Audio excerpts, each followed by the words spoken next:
This is a legacy episode of the Lesbian Historic Motif podcast, originally released as part of the Lesbian Talk Show podcast group. Some references may be obsolete. The show looks at lesbian-relevant themes in history and literature, has interviews and discussions about current historical fiction with queer female characters, including fantastic versions of the past, and presents new original historical fiction for your enjoyment.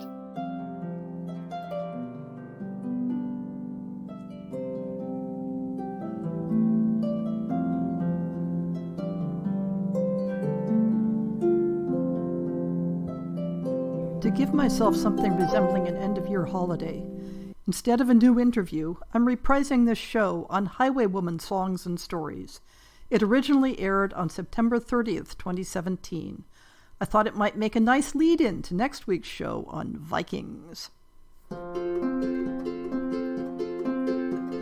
wind was a torrent of darkness among the gusty trees, and the moon was a ghostly galleon tossed upon cloudy seas, and the road was a ribbon of moonlight over the purple moor, and the highwaymen came riding, riding, riding. The highwaymen came riding up to the old inn door. Over the cobbles she clattered and clashed in the dark inn yard. She tapped with her whip on the window, but all was locked and barred, so she whistled a tune to the window. And who should be waiting there but Bessa, the landlord's daughter, the landlord's dark-eyed daughter, plaiting a dark red love knot into her long black hair. Outlaws have been a staple of popular stories as far back as recorded literature. Specific types of outlaw arise out of the society of the times. Laws restricting the hunting of game created poachers. The age of merchant ships crossing the seas spawned pirates. The concentration of cash in banks gave rise to bank robbers. And the establishment of regular coaching routes to carry passengers and commerce on fixed schedules were the temptation that gave rise to highwaymen. In England, the great age of mythic highwaymen began around the 17th century and continued into the early 19th. The majority of real-life highwaymen were male, of course, but a few highwaywomen made their way into song and story in the pages of history as well. Some examples in literature may simply have been an opportunity to turn gender tropes on their head. But throughout early modern history, there have been many women who found the economic temptations of male professions sufficient to trade skirts for trousers. Not all depictions of literary highwaywomen were particularly feminist in spirit, though. The earliest known highwaywoman ballad, The Female Highway Hector, from the 17th century, is more of a cautionary tale. After a long series of successful robberies against various stereotyped victims, she tries to rob a real highwayman and is defeated and sexually assaulted. Here's the beginning of the ballad. The original broadsheet suggests singing it to a tune called The Rant, and I've used a tune with that name that is believed to be the one that was originally used. You gallants of every station, give ear to a frolicsome song. The like was ne'er seen in this nation. 'Twas done by a female so young. She bought her a mare and a bridle, a saddle and pistols also. She resolved that she would not be idle, so upon the pad she did go. She clothed herself in great splendor, for breeches and sword she had on.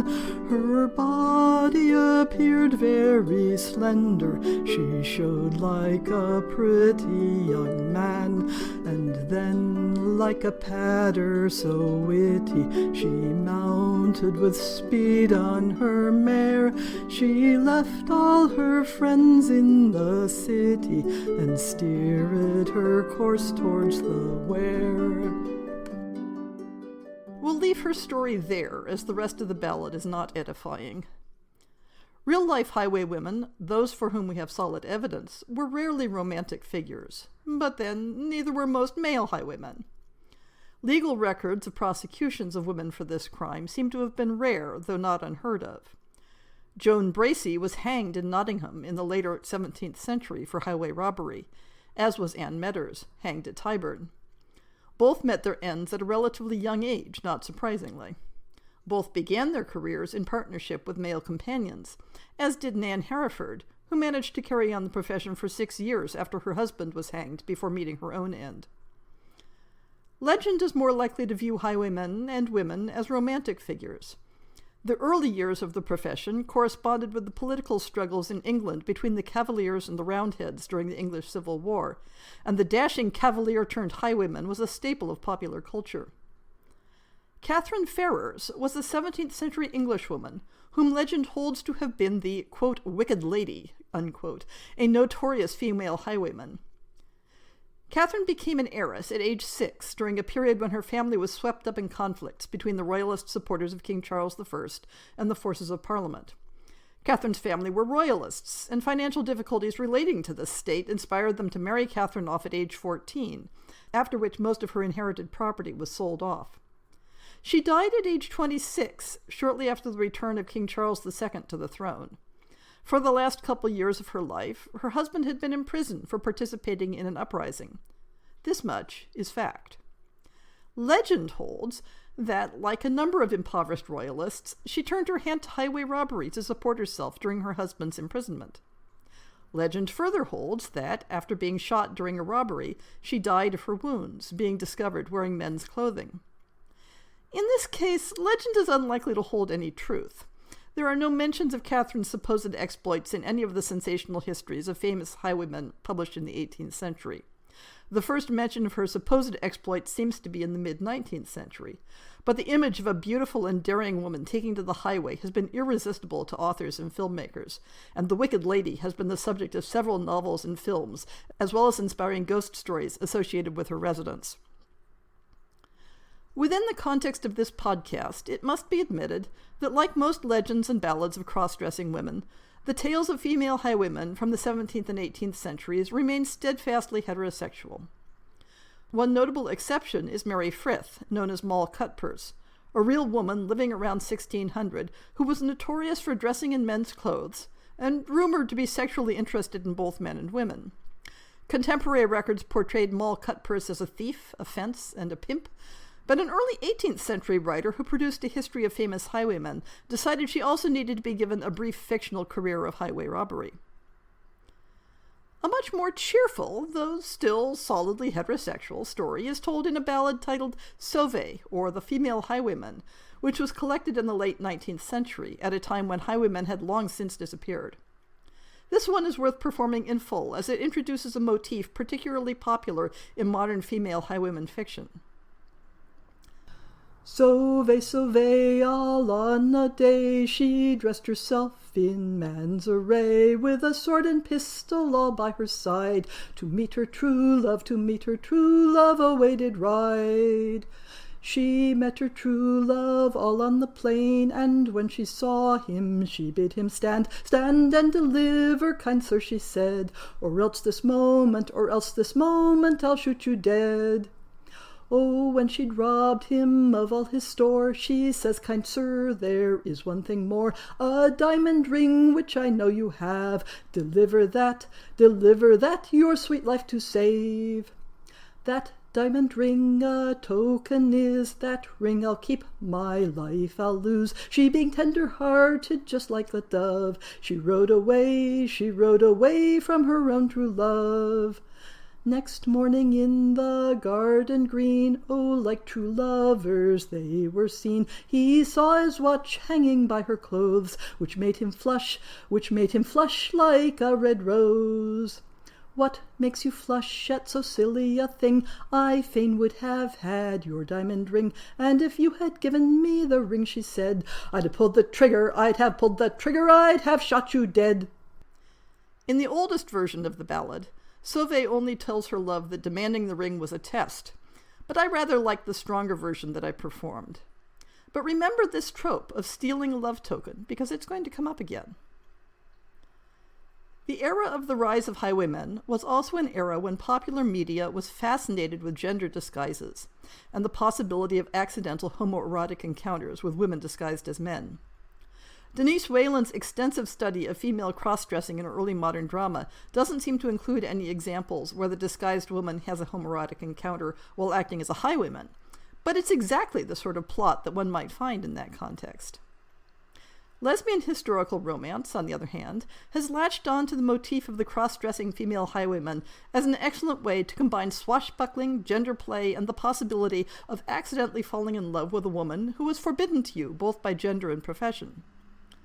Within this subgenre, the motif of the stolen trinket that provides an excuse for further contacts almost seems a requirement.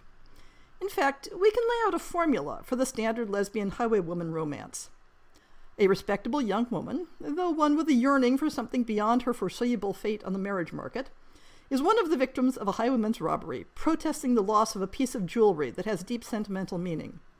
The highwayman, in a change of heart, returns the jewelry, prompting or encouraging an inexplicable attraction between the two. And the highwayman is eventually revealed to be a woman who took to an outlaw life due to a tragic backstory.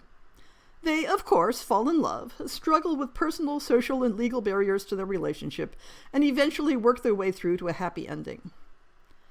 Here are 5 stories about female highwaymen finding love and redemption in the arms of another woman.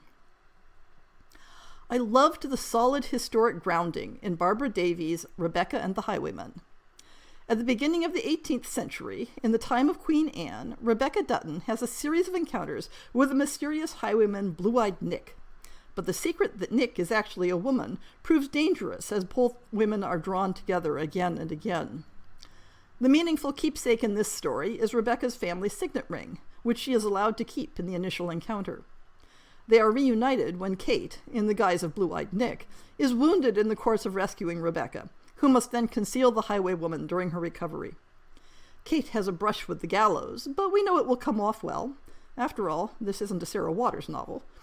I particularly liked the novel's use of the relationship between Queen Anne and Sarah, Duchess of Marlborough, who is, conveniently, Rebecca's distant cousin, to convey understandings and attitudes towards women's romantic relationships at the time.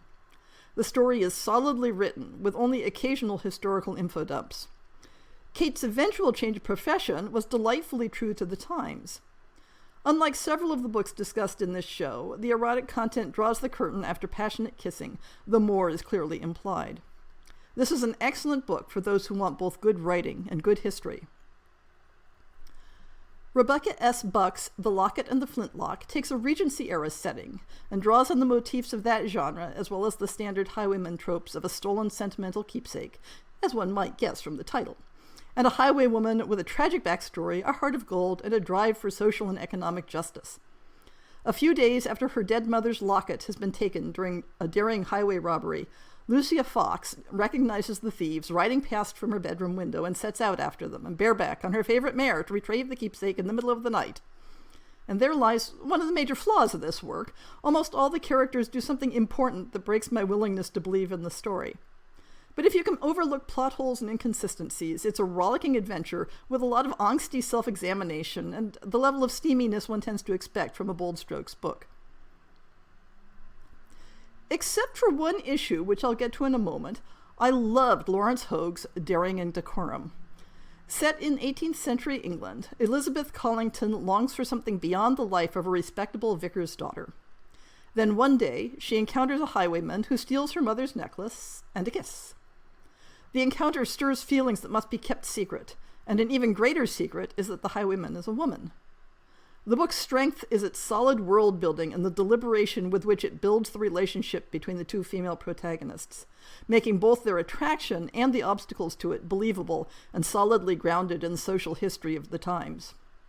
Unlike many stories that plunge the women directly into a relationship, daring and decorum provides a realistic pacing for the relationship, though this may cause some readers to find it slow.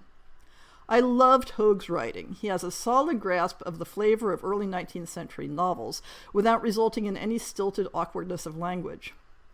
The one thing that got the book off on the wrong foot for me was a mild sexual assault in the opening scene.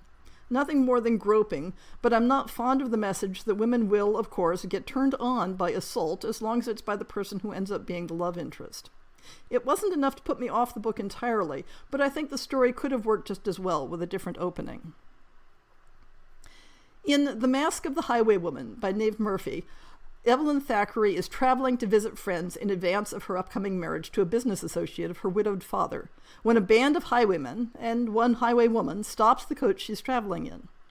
Robbed of her money and a locket that Evelyn risked the anger of the highwaymen to try to keep, she's now stranded penniless in a village. She offers to work at an inn in exchange for a room for the night, and then Bess, the highwaywoman, climbs through her window there out of the darkness. The story uses the standard collection of highwaywoman tropes: the soft-hearted thief, the keepsake stolen and then returned as an excuse to meet again, the sudden, inexplicable attraction to an outlaw. And it tries to add in a layer of off-balance, constantly shifting loyalties and triple crosses, but never quite sticks the landing in terms of believability. The plot consists of a non-stop sequence of chases, kidnappings, and escapes, punctuated by emotional confrontations and betrayals. I found it hard to sympathize with either Evelyn or Bess, and the question of how a highwaywoman successfully retires from a life of crime felt glossed over a bit too easily. But if non-stop action is your thing, check it out. What is a single young woman in the Regency era to do if she must support a household?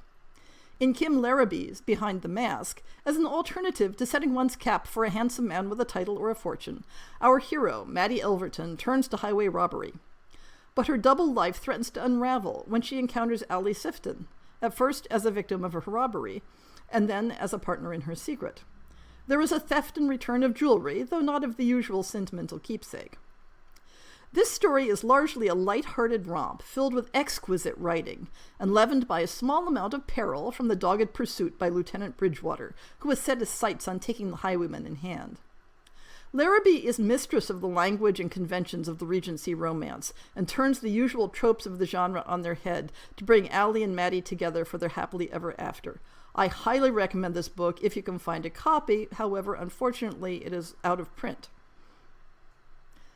There are plenty of ideas left to tackle in the female highwayman genre. England isn't the only possible setting, and the field is wide open for a plot that starts out with something other than the theft of a sentimental keepsake. I'll take what may be unfair advantage to note that I included a brief highway robbery scene in my novelette, The Mazarinette and the Musketeer, set in the late 17th century, where the crime is planned to cover up the retrieval of sensitive state documents. There is, of course, also a damsel in distress to rescue. There's a link to the free story in the show notes. Whether your heroines meet over the theft of a sentimental locket, or rob Roundheads in support of King Charles, whether they run off together to enjoy their life of crime or eventually settle down in the guise of lady companions, it's hard to beat a highwaywoman for swashbuckling adventure. But still of a winter's night, they say, when the wind is in the trees, when the moon is a ghostly galleon, tossed upon cloudy seas, when the road is a ribbon of moonlight over the purple moor, a highwayman comes riding, riding, riding, a highwayman comes riding up to the old inn door.